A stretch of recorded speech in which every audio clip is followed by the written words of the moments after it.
po kay Kong Arjo Atayde po. Bali, 60 million po ang sinabi ko sa chat ko. Kasi 16 million po yung pinababalik ko sa kanya.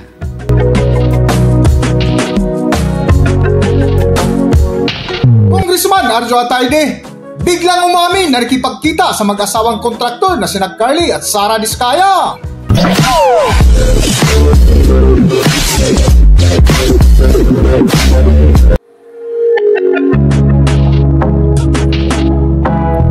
Welcome back to Philippine Celebrity Broadcast. Matapos nga ang ikatlong pagdinig sa Senado ukol sa inabangan ng publiko sa investigasyon hinggil sa umano'y maanomalyang flood control projects. At nitong Lunes nga, September 8, 2025, ay isa-isang pinangalanan ng mag-asawang Carly at Sara Diskaya ang mga sangkot na mga politiko na nakipagsabuatan sa kanila, na kung saan unang ibinunyag kung magkano ang hatian bawat congressman. Nalabis nga ay kinagulat ng netizens nang madamay dito ang asawa ni Maine Mendoza na si Quezon City 1st District Congressman Arjo Atayde, na umani agad ng iba't ibang komento na inungkat pa ang nakaraang pelikula nito na The Bagman, na pati ginastos sa kasal ni na Maine Mendoza ay ginawang katatawanan.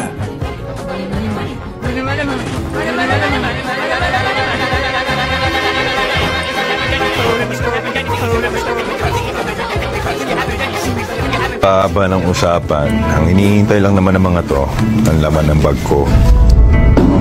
Ayun.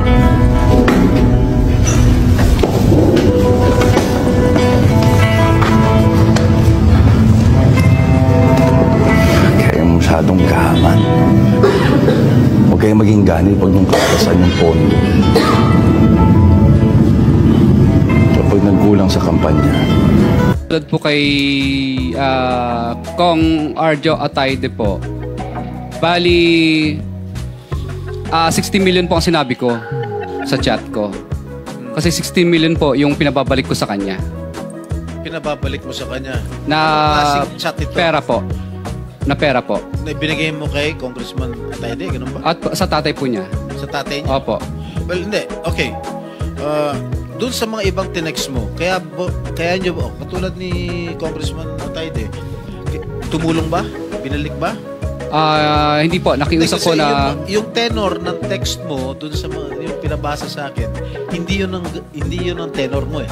Ang tenor ng text mo, humihiram ka ng pera dahil wala ka na raw kapera-pera, na-freeze na raw yung pera sa bangko at kailangan mo ng pambayad ng abogado.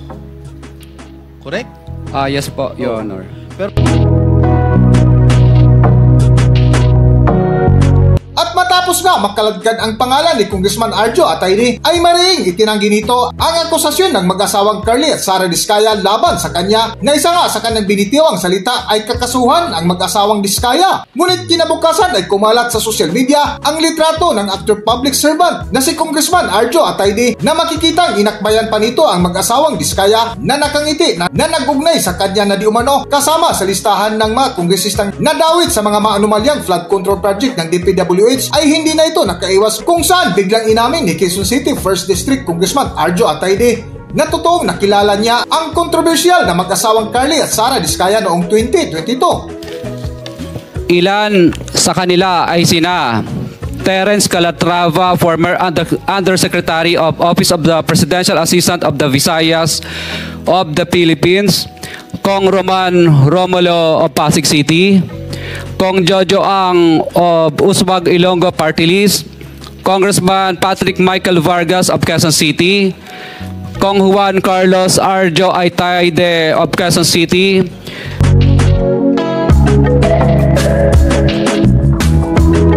Ngunit pa rin itinanggi ni Congressman Arjo Atayde ang mga akusasyon ni na Carly at Sara laban sa kanya, na ayon pa sa bagong pahayag ni Congressman Arjo Atayde, I categorically deny the allegation that I benefited from any contractor. I have never dealt with them. Hindi po totoo ang mga akusasyon na ito. I have never used my position for personal gain, and I never will. I will avail of all remedies under the law to clear my name and hold accountable those who spread this falsehood.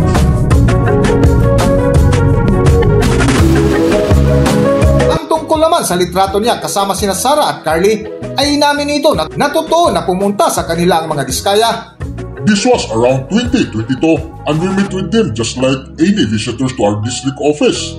I was quick, hi, hello, and picture taking since it was not planned meeting. It was the first and the last time I met with them. Paliwanag pa ng asawa ng actress TV host na si Min Mendoza, ito'y ulat ng isang TV network. Para sa buong kwento, narito ating panorin at muling balikan kung paano ibinuking ni Carly Diskaya ang mga kongresistang nadawit sa manumalyang flood control project ng DPWH. Narito ang video. Kagalang-galang na senators at miyembro ng Blue Ribbon Committee, lalong-lalo po kay Senator Rodante Marcoleta. Diretso na. Number 15, sorry po. 16, paulit-ulit kaming ginamit ng mga nasa pwesto sa sistemang ito. Wala kaming magawa dahil kung hindi kami makikisama, gagawa nila ng problema ang project na na-award sa amin sa pamamagitan ng mutual termination o pagkakaroon ng right-of-way problem na parehong nagdudulot ng hindi matuloy ang implementasyon ng mga proyekto. Matapos naming manalo sa mga bidding, may mga opisyal mula sa DPWs ang lumalapit sa amin para humingi at kumuha ng bahagi niya sa halaga ng proyekto. Ang hinihingi nilang porsyento ay hindi bababa sa 10% at umaabot pa sa 25% na naging kondisyon upang hindi maipit ang implementasyon ng kontrata. Ito ay binibigay namin sa kanila ng cash. Ang bawat transaksyon ay may karampatang voucher at ledger na nagsasaad ng mga araw at kung kailan nila ito natanggap. Mayroon ding mga kinatawa ng ilang politiko na nakikipagtakbo sa amin upang manghingi ng porsyento kapalit ng mga porsyento ng mga proyekto. Ang mga porsyentong ito ay 25% ay ipinipilit sa amin bilang karaniwang kalakaran na wala akong kakainang tanggihan. Ilan sa kanila ay sina Regional Director Eduardo Virgilio of DPWH Region 5, Director Ramon Ariola III of Unified Management UPMO, District Engineer Henry Alcantara, DPWH Bulacan First, Undersecretary Robert Bernardo, District Engineer Aristotle Ramos of DPWH Metro First, Pasig City, District Engineer Manny Bulusan of DPWH North, Manila Deo, District Engineer Edgardo C. Pingol of DPWH Bulacan Subdeo, District Engineer Michael Rosaria of DPWH Quezon Second Deo. Karamihan sa mga kawani ng DPWH na nabanggit sa itaas ay paulit-ulit na binabanggit ang delivery ng pera ay para sa kaisaldico na dapat at least 25%. Si Kong Marvin Rillo naman ay ilang beses na binabanggit ang pangalan ni Speaker Martin Romualdez bilang kanyang malapit na kaibigan. 25. Sa tuwing umiinom kami sa Wine Story, sa BGC at sa Shangri-La Mall, sinasabi pa ni Kong Rillo na lahat ng kanyang request para sa pondo ay galing pa mismo sa unprogrammed funds at insertion na inaaprubahan ni Speaker. Ang tao ni Marvin Rillo na si Bogs Magalong ang pumupunta sa amin para kunin ang pera sa aming opisina o sa Wine Story. Si Kong Jojo ang naman lagi ring binabanggit sa lahat ng project sa kanya ay papondo ni Speaker at ni Saldico. Mataas ang hinihingi sa project, dagdag pa niya, hindi naman lahat ng pera ay para sa kanya, kundi para kay Speaker at kay Saldico. Sa lungsod ng Pasig naman, lumapit sa akin ang DPWH Project Engineer na si Angelita Garucha para kolektahin ang parte ni Kong Roman Romulo sa flood control projects noong 2022. 28, number 28. Pagdating ng 2025, si District Engineer Aristotle Ramos ang sumunod na nagpakilala na bagman ni Kong Roman Romulo kung saan 30% ang kanyang hiningi ay para kay Kong Roman Romulo. Sinabihan ko kay D.E. Ramos na masyado namang mataas, ngunit sinabi niya na walang magagawa dito dahil pondo ito galing sa unprogrammed funds at insertion galing sa taas. Sa ilang pagkakataon, ang mga politiko na personal na inabutan ng halaga ayon sa hinihingi nilang porsyento mula sa proyekto. Ang pagbabayad na ito ay hindi naman kagustuhan kundi isang hakbang na ginawa namin dahil sa matinding panggigipit. Ilan sa kanila ay sina Kong Antonieta Yudela kasama ang kanyang asawa, Kong Marvin Rillo of Quezon City, Kong Nikki Briones of Aga Party List, Arturo N. Atayde, ama ni Kong Arjo Atayde, Kong Florencio Gabriel Bem Noel of Anwaray Party List, Kong Eliandro Jesus Madroño of Romblon, Kong Benjamin Benji Agarao Jr. Bagamat naging matinding pagsubok ang kabawasan ng pondo na nakalaan sa proyekto, pilit at matapat naming sinusunod ang bawat espesifikasyon na nakasaad sa Program of Works na nakasaad sa proyekto ng DPWH. Nakakasiguro kami na nagawa namin ng maayos at matapat ang bahagi o phase ng proyekto na na-award sa amin.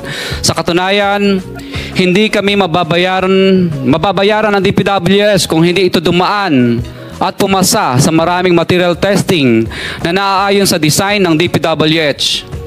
Ina-assess at ini-inspect ng DPWH ang bawat proyekto base sa natapos na parte o accomplishment. Napilitan kami na i-absorb ang kabawasan na ito na nagdudulot ng maliit na kita o pagkalugi sa ilang projects. Para makabawi, ginadamihan na lang namin ang partisipasyon sa mga projects. Taliwas sa mga lumalabas na may mga impormasyon sa publiko, hindi kailanman kami gumawa ng ghost projects. At masugid kami nag-i-inspect sa lahat ng aming mga natapos na projects. Handa po kaming tumistigo ng walang pilit at kusang loob bilang state witness at sabihin ang lahat ng nangyayaring katiwalaan ng Kamara, DPWH at iba pang mga kawani ng gobyerno upang gawin ang tama. Kami ay lubos na humihingi ng tulong sa Senate Blue Ribbon Committee na pinamumunuan ng butihing Chairman Senator Dante Marcoleta at kay President Bongbong Marcos para sa proteksyon at seguridad ng aming pamilya. Ang salaysay na ito ay kusang loob namin ginawa at walang sino mang pumilit na gawin ito.